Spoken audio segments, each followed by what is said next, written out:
Maintenant, au menu, on va voir comment présenter un PowerPoint.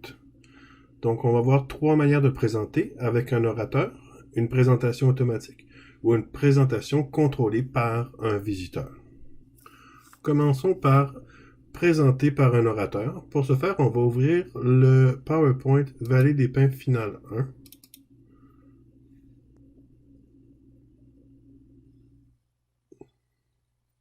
OK, maintenant, en haut, ici, dans les onglets, on va cliquer sur l'onglet Diaporama. Là, c'est différentes options pour présenter un PowerPoint. On va cliquer sur le bouton Configurer le diaporama et assure-toi que Présenter par un présentateur plein écran est coché. D'accord? Donc ici, dans Configurer le diaporama, on a l'option de présenter par un présentateur, visionner par une personne ou visionner sur une borne. On va voir les différences plus tard, mais présentement, assure-toi que Présenter par un présentateur est bien sélectionné. Donc on clique OK. OK, on va lancer le diaporama à partir du début. Donc dans l'onglet Diaporama, on clique sur le bouton à partir du début. Donc pour passer à la diapositive suivante, il y a plusieurs options. Vous choisirez celle qui vous plaît. Vous pouvez simplement cliquer sur l'écran. Vous pouvez appuyer sur la touche Entrée de votre clavier. Vous pouvez appuyer sur la barre d'espace sur votre clavier. Vous pouvez utiliser la flèche directionnelle vers la droite ou la flèche directionnelle vers le bas. Ou vous pouvez appuyer sur le bouton droit de votre souris et sélectionner Suivant. Ça, ce sont toutes les différentes façons de passer à la prochaine diapositive. Pour retourner en arrière, c'est la même chose, on a plusieurs options. Vous pouvez utiliser la touche Backspace, retour arrière, donc l'espèce de grosse flèche en haut à droite de votre clavier qui pointe vers la gauche. Vous pouvez utiliser la flèche directionnelle qui pointe vers la gauche. Vous pouvez utiliser la flèche directionnelle vers le haut. Ou encore le bouton droit et sélectionner Précédent. Pour atteindre une diapositive en particulier, sur le bouton droit de votre souris, et vous sélectionnez Afficher toutes les diapositives. Quand votre présentation est divisée en sections, vous voyez toutes les sections ici que vous pouvez sélectionner directement une section et après ça, aller cliquer sur la diapositive en question. Donc, on va cliquer dans la section Golf et on va sélectionner la première diapositive. On peut faire la même chose, afficher toutes les diapositives et vous pouvez vous pratiquer pour aller naviguer directement à n'importe quelle diapositive qui vous tente. Vous pouvez faire l'exercice maintenant. Mettez votre vidéo sur pause et faites l'exercice. Maintenant, pour écrire sur l'écran, bouton droit de la souris, puis là, option du pointeur, sélectionnez Stylet. Et quand vous avez le stylet de sélectionner, vous pouvez écrire sur votre diapositive. Donc, je pourrais écrire, par exemple, à partir de 1999, je pourrais le souligner. Je pourrais aller à la 15e diapositive, par exemple, ici. Et je pourrais mettre de l'emphase sur certaines choses. Donc, je pourrais, par exemple, encercler le premier service, encercler le dernier service ici. C'est des choses que vous pouvez faire quand vous présentez. Mettre l'emphase sur certaines choses en les encerclant, en les soulignant, etc. D'accord? On va passer à la prochaine diapositive en appuyant sur la barre d'espace. Et là, je pourrais, par exemple, souligner le numéro de téléphone pour attirer l'attention. Un autre type de pointeur, donc option du pointeur, vous avez un pointeur laser qui, lui, permet juste de pointer sur différents éléments quand vous présentez.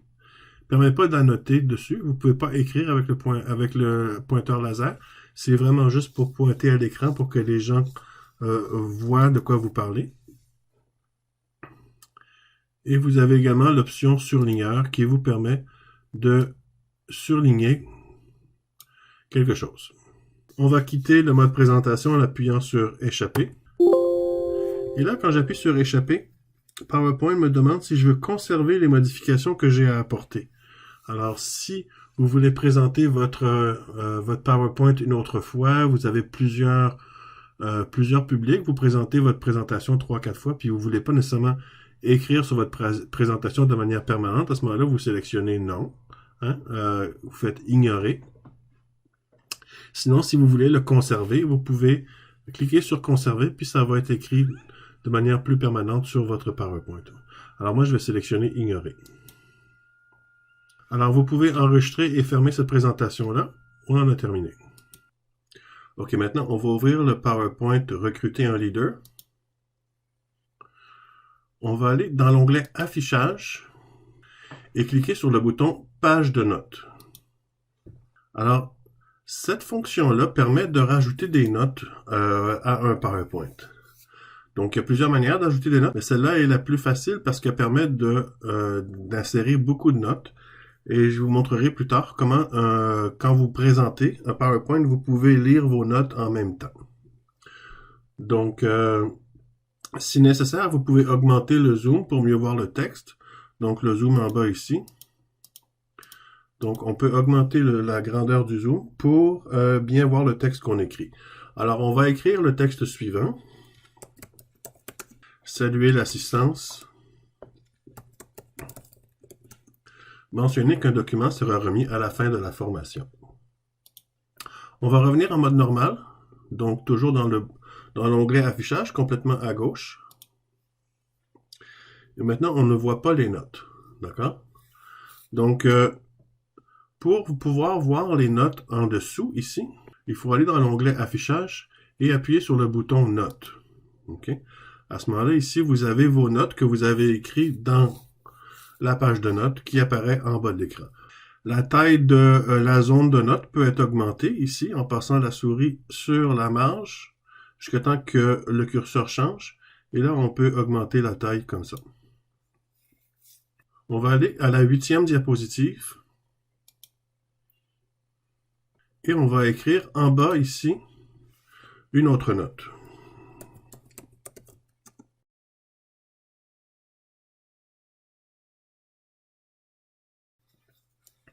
Donc, après 5 minutes, distribuer une craie par équipe et faire écrire 3 réponses par équipe au tableau.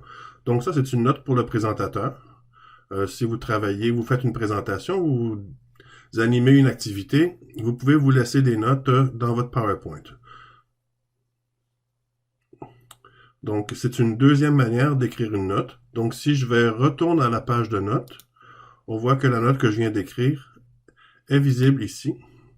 Mais je peux passer en mode normal et je la vois encore. Donc, c'est deux manières de voir et d'écrire des notes. On va cliquer sur l'onglet Diaporama. On va cliquer sur le bouton Configurer le diaporama.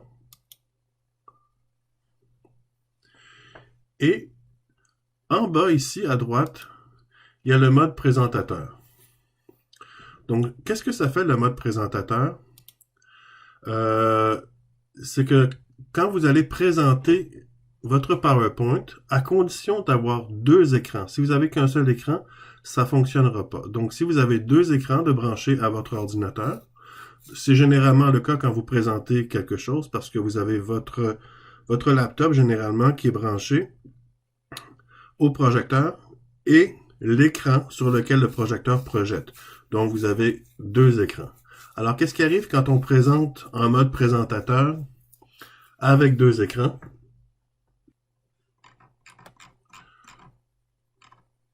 Donc, retournons à la première diapositive et on va lancer le diaporama. Alors, le public, quand vous présentez, verrait ceci sur la première diapositive et verrait ceci sur la deuxième diapositive.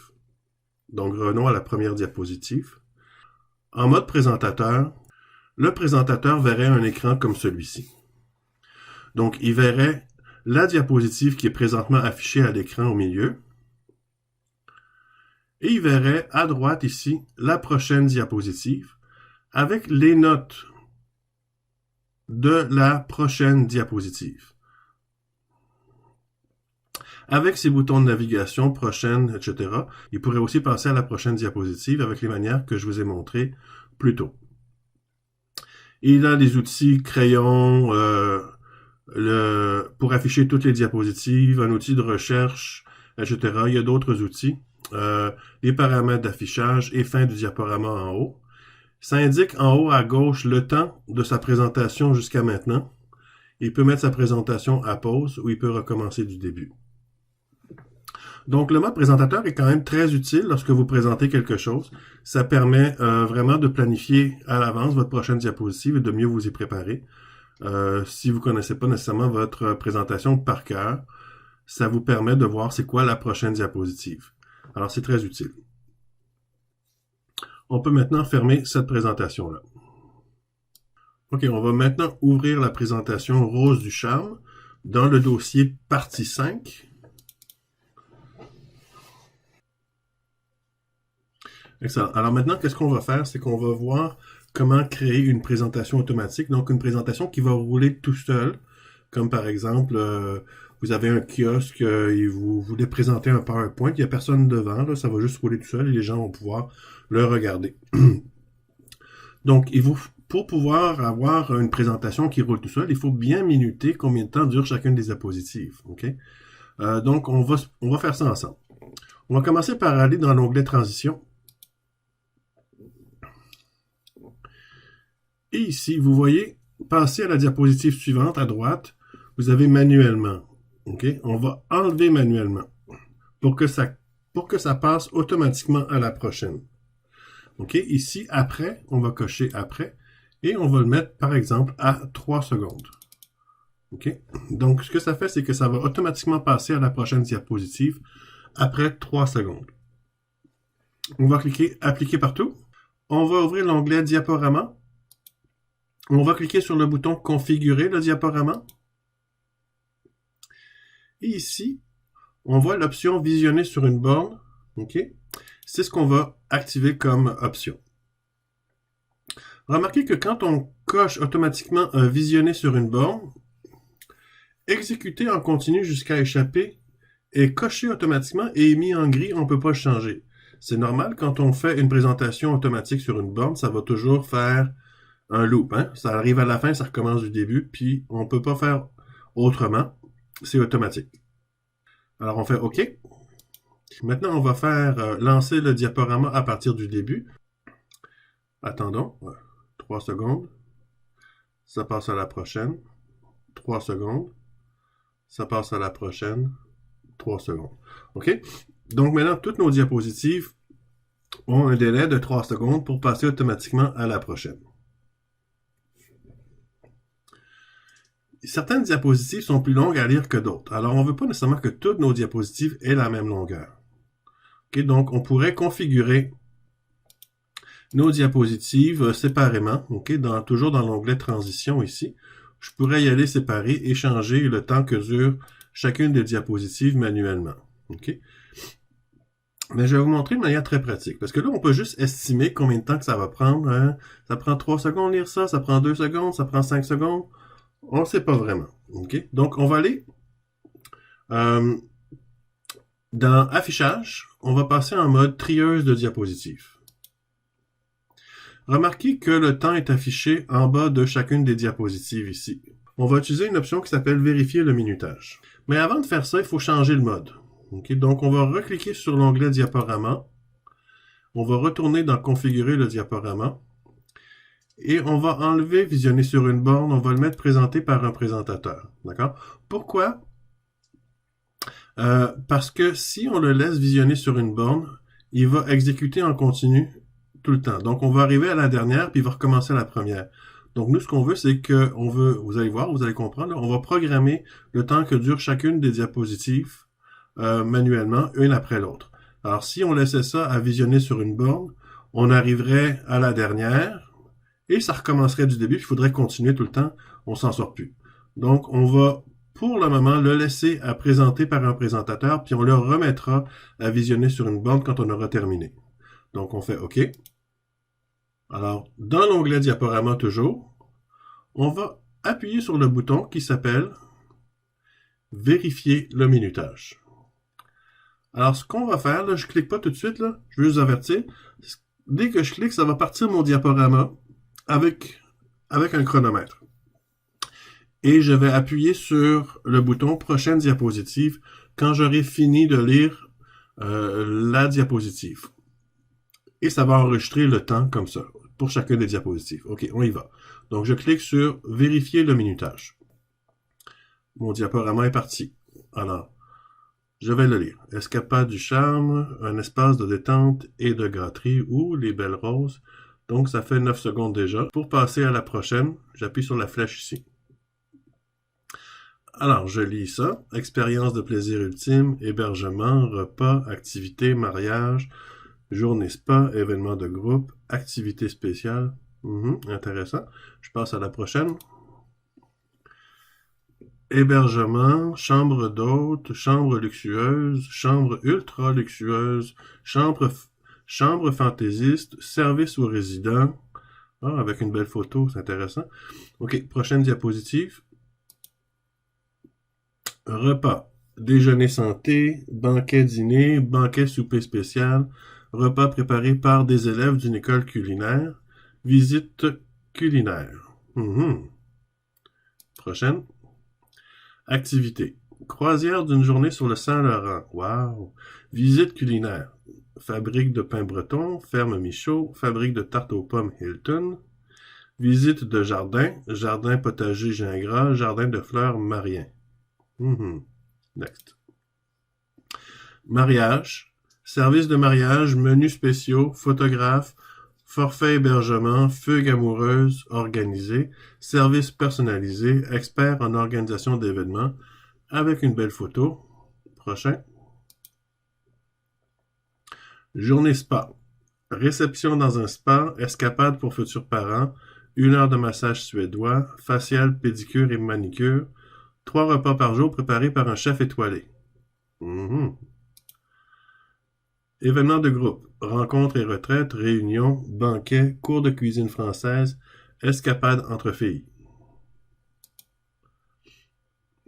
Activités spéciales, escapades romantiques, meurtre et mystère, spéciale fête des pères, Grand Prix du vin, cours de cuisine française, fin de semaine, haute couture italienne.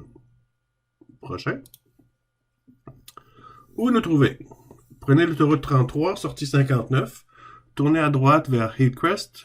À 5 km de la caserne de pompiers, prenez la route 123. Allez sur notre site à l'adresse ducharme.com. Appelez au 1-800-555-5555. Donc, on laisse un peu plus de temps pour que les gens, s'ils veulent le noter sur un papier, ils puissent avoir le temps de le noter. Donc, on va laisser un peu plus de temps pour cette diapositive-là. Et on passe à la prochaine. Avec une belle photo. La détente à son meilleur. Wow, belle photo, ça a l'air bien ça. Je vais y aller. Prochaine diapositive. Ah, c'est terminé. Alors là, ça me dit, la durée totale du diaporama était de 2 minutes 43 secondes. Voulez-vous enregistrer les nouveaux minutages de diapositives? Alors, je vais dire oui. Alors, remarquez maintenant que je suis toujours dans mon mode trieuse de diapositives. Et maintenant, chacune de mes diapositives a un temps en bas. Et ce temps-là est pas mal différent d'une diapositive à l'autre. Alors, ce qu'on va faire, c'est qu'on va retourner dans Configurer le diaporama et on va le remettre à visionner sur une borne. On va faire OK. Et on va redémarrer du début. Et là, vous allez voir que le temps qu'on a programmé va s'appliquer.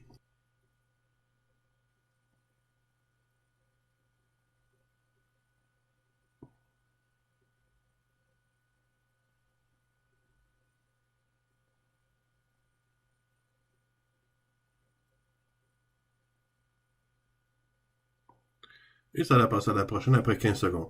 Donc, vous pourrez le tester sur votre ordinateur. En fait, je vous encourage fortement à le tester sur votre ordinateur après avoir fait ça. Moi, bon, je passerai pas 2 minutes et demie ici à vous montrer ça. Dans la vidéo, vous pourrez le constater vous-même sur votre propre ordinateur. Donc, moi, je vais arrêter là. Mais ça fonctionne, OK? Quand on serait arrivé à la fin, ça reviendrait du début, etc., etc. OK? Donc, maintenant, vous pouvez revenir en mode normal, affichage en mode normal. Si vous aviez des modifications à faire, vous pourriez les faire. Enregistrez votre présentation et fermez-la. Très bien. Bon, ça c'était pour une présentation PowerPoint automatique. On va maintenant voir comment faire une présentation PowerPoint qui est contrôlée par un visiteur. On va rouvrir le PowerPoint CFCP Info qu'on avait commencé plus tôt. Donc, vous l'aviez peut-être sauvegardé sous un autre nom. Alors, assurez-vous de rouvrir le bon. Bon, là, ce qu'on avait fait la dernière fois, c'est qu'on avait créé des liens à partir de la diapositive menu vers les différentes diapositives de la présentation, ce qui est correct. Par contre, il est possible que nos visiteurs ils veulent passer d'une diapositive à l'autre et revenir à la précédente de manière simple. Okay? Plutôt que de passer par un menu, ils peuvent vouloir cliquer sur suivant, suivant, suivant, et précédent, précédent, précédent, etc. Donc, c'est ce qu'on va faire. On va aller dans l'onglet Affichage et on va passer en mode masque de diapositive pour créer nos flèches sur le masque afin qu'elles soient répétées sur chacune des diapositives. Je vais vous montrer la manière la plus rapide. Après ça, je vais vous montrer des meilleures manières. Mais je vais vous montrer, pour commencer, la manière la plus rapide. Donc, on va dans l'onglet Insertion et on va dans les formes. Remarquez tout en bas des formes, on a des boutons d'action. Alors, ces boutons d'action-là, ils servent justement à passer d'une diapositive à l'autre. Donc, je vais cliquer sur le bouton précédent et je vais dessiner un bouton. Je vais le placer, je vais le placer tout à l'heure. Alors, dès que je relâche ma souris, j'ai la fenêtre paramètres d'action qui apparaît pour me dire qu'est-ce que je veux faire avec le bouton. Par défaut, parce que c'est un bouton précédent que j'avais inséré, par défaut, l'action est créer un lien hypertexte vers la diapositive précédente. C'est parfait, c'est ça que je veux. Je clique sur OK. Je vais descendre ma flèche, peut-être plus la mettre vers le bas. Et je vais faire la même chose pour une flèche suivante que je vais mettre vers la droite. Alors, je vais faire Insertion, Forme, et je vais cliquer sur le bouton ici, Suivant. Et je vais dessiner une autre forme pour créer un bouton suivant. Dans mes paramètres d'action, automatiquement, c'est écrit « Créer un lien hypertexte vers la diapositive suivante » et c'est parfait. Alors, on va quitter le mode masque, on va revenir en mode normal. Donc, dans mon onglet masque de diapositive, je clique sur désactiver le mode masque et je suis maintenant en mode normal. Donc, notez que mes boutons, je les ai mis sur... Attends, je vais revenir en mode masque. Notez que mes boutons, je les ai faits sur la diapositive principale ici. Pour que tout ce que je fais, pour que toutes les actions que je vais faire sur cette diapositive-là soient automatiquement appliquées aux autres. Si vous avez mis vos boutons sur une disposition particulière, ces boutons-là ne seraient présents que sur les diapositives qui utilisent cette disposition. OK? Donc, maintenant que ça c'est clair, je vais redésactiver mon mode masque et je vais revenir en mode normal. Donc maintenant, remarquez que mes flèches sont sur chacune de mes diapositives, peu importe la disposition. Alors, je vais lancer... Ah non, avant de le lancer, je vais aller dans Diaporama et je vais configurer le diaporama. Assurez-vous que visionner sur une borne ici est sélectionné. D'accord? Alors, je clique sur OK. Et maintenant, je vais faire le test. Je vais partir du début et tester ma présentation. Donc, je clique sur la flèche suivante et je vais sur la diapositive suivante. Je fais ça pour chacune des diapositives. Bon, évidemment, là, il y a une superposition. Il faudrait que je corrige, mais j'aurais juste à déplacer mes boutons ailleurs. D'accord? Alors, mes boutons fonctionnent, précédent et suivant. Je fais échapper pour sortir du mode présentation. Donc là, on a inséré un bouton précédent et un bouton suivant. Notez qu'il existe d'autres types de boutons dans les formes. Okay? Donc, je vais juste en regarder quelques-uns avec vous. J'ai le bouton d'action début qui va me ramener à la première page du diaporama. J'ai le bouton d'action fin qui va m'amener à la dernière page du diaporama. J'ai le bouton accueil qui fait la même chose que le bouton début, qui va me ramener à la première page. J'ai le bouton information qui est qu'un bouton qui n'a pas d'action préprogrammée. Donc, c'est à vous à déterminer vers quelle diapositive ce bouton-là va mener. Et j'ai d'autres boutons là, que vous pourrez explorer à votre guise. Maintenant, on va voir si on peut pas améliorer l'apparence de nos boutons. On va retourner en mode masque, donc affichage, masque de diapositive. Je vais recliquer sur ma première diapositive, ma principale, et je vais cliquer sur un bouton et je vais voir qu'est-ce que je peux faire pour changer l'apparence du bouton. Donc, quand je double-clique sur le bouton, ça l'ouvre automatiquement l'onglet format des outils de dessin. Donc, ce que je peux faire, c'est que je peux changer le remplissage. Alors, je pourrais avoir un remplissage orange, un remplissage jaune, un remplissage vert. OK?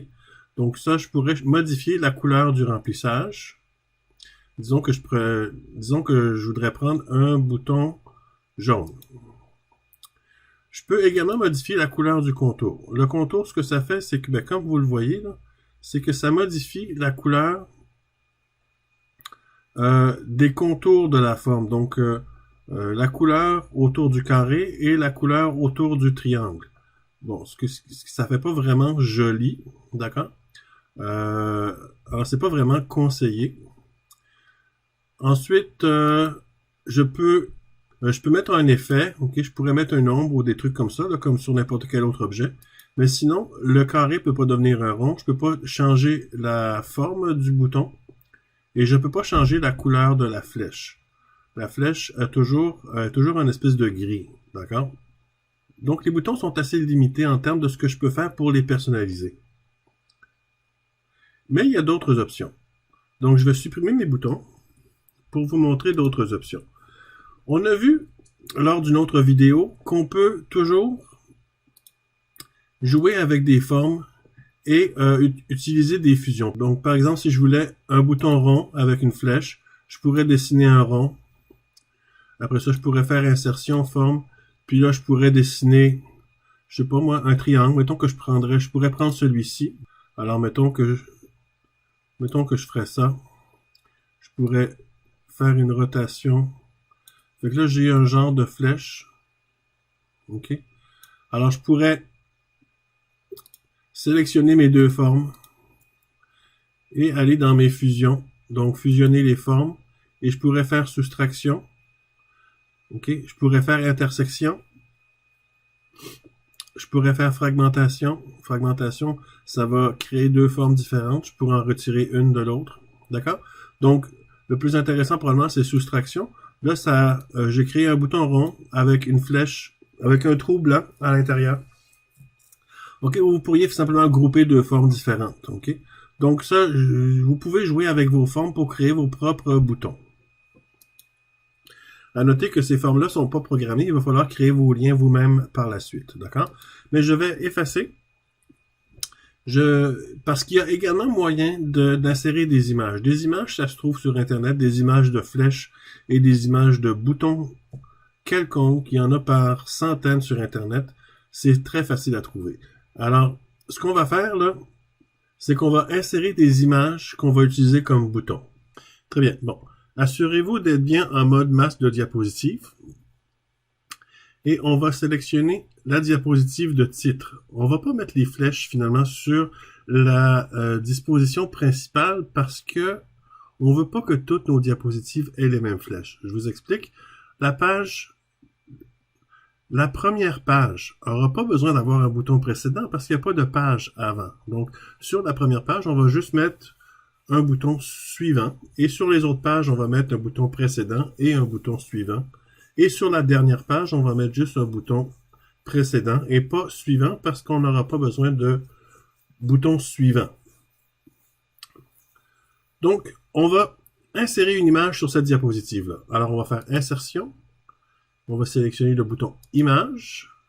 Allez dans votre dossier de la partie 5 et on va sélectionner l'image qui s'appelle suivant.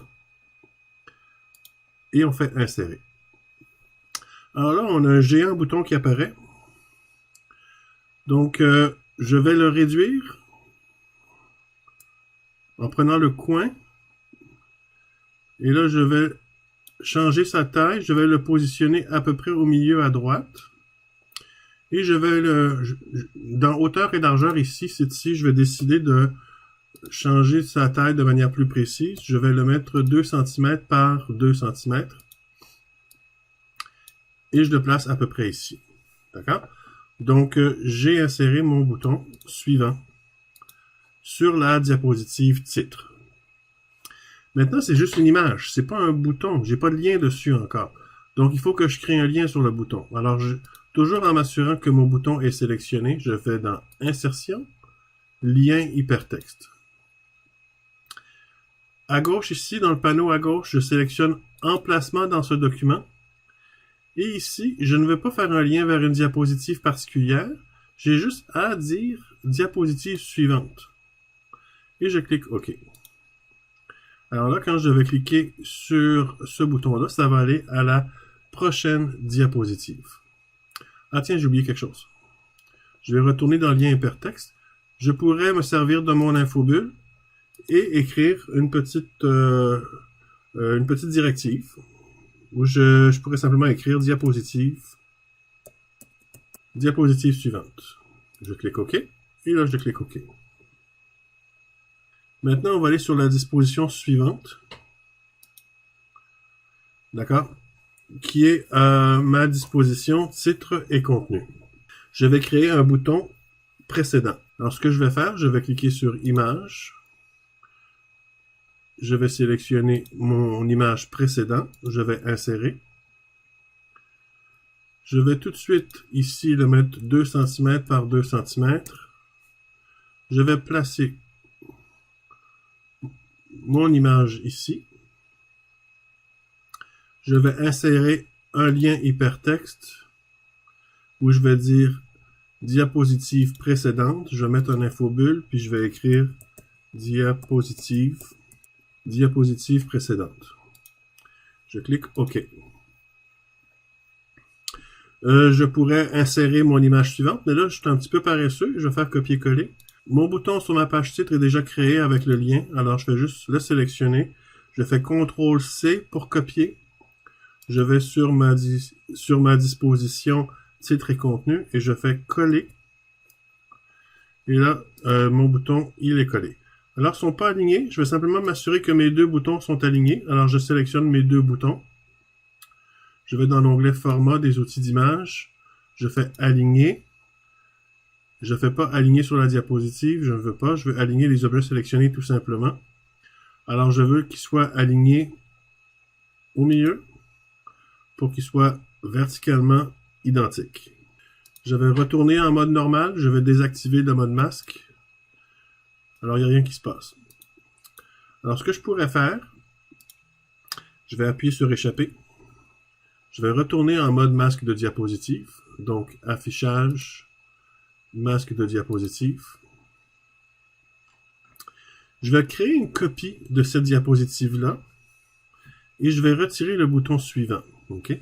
Donc, dans ma disposition, titre et contenu, j'appuie sur le bouton droit et je sélectionne dupliquer la disposition. Alors, ce que ça fait, c'est que ça fait une copie identique de ma disposition. Je vais la renommer. Bouton droit, renommer la disposition. Et je vais simplement l'appeler dernière diapositive.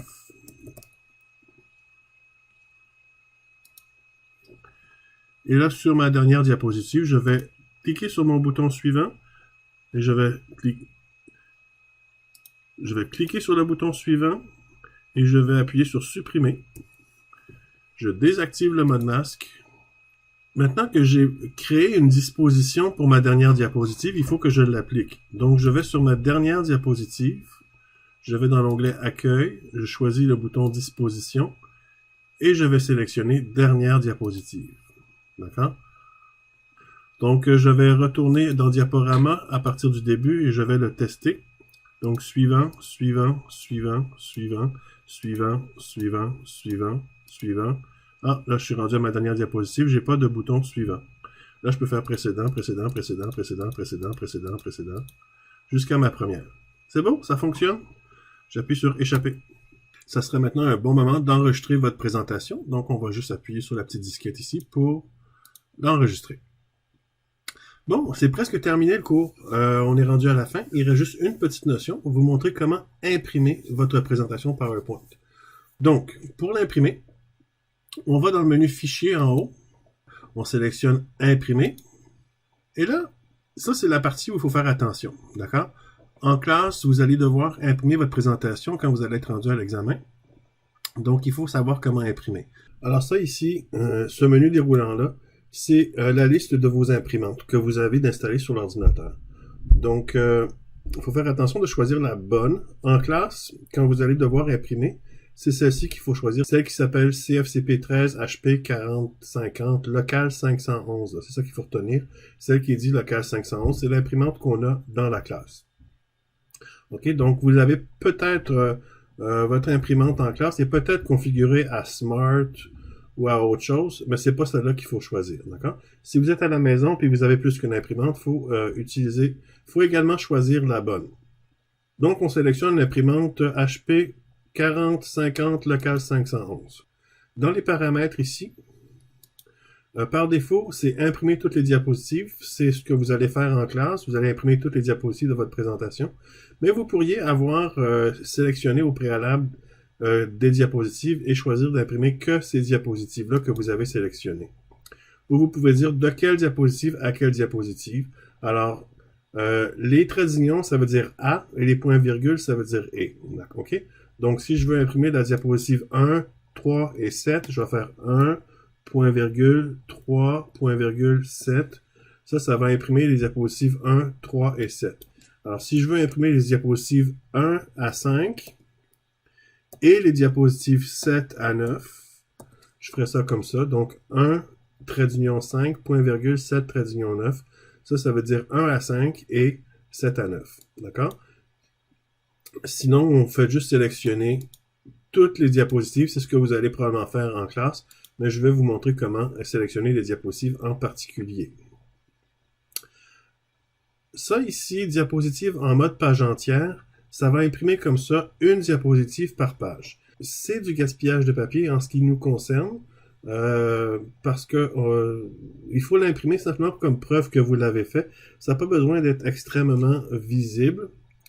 Je vais vous montrer les différentes options. Donc, en classe, vous allez probablement sélectionner 4 diapositives par page verticale, d'accord?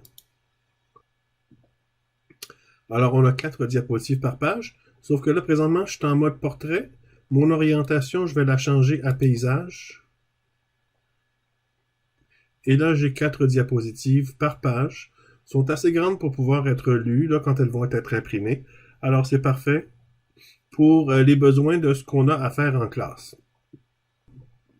Donc, une autre disposition qui peut être utile, si jamais vous donnez une présentation et vous voulez donner votre présentation sur papier aux participants qui viennent écouter votre présentation, vous pouvez leur donner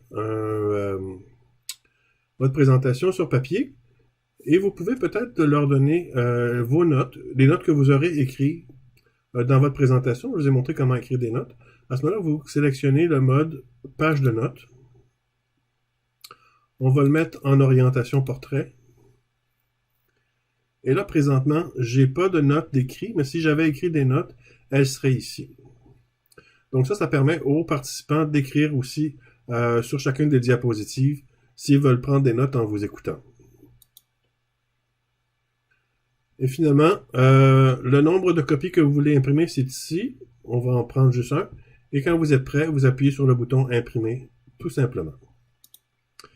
On va appuyer sur la flèche ici pour quitter le mode impression. C'est beau, on a terminé. Vous pouvez enregistrer et fermer ça. J'espère que vous avez apprécié le cours. Merci.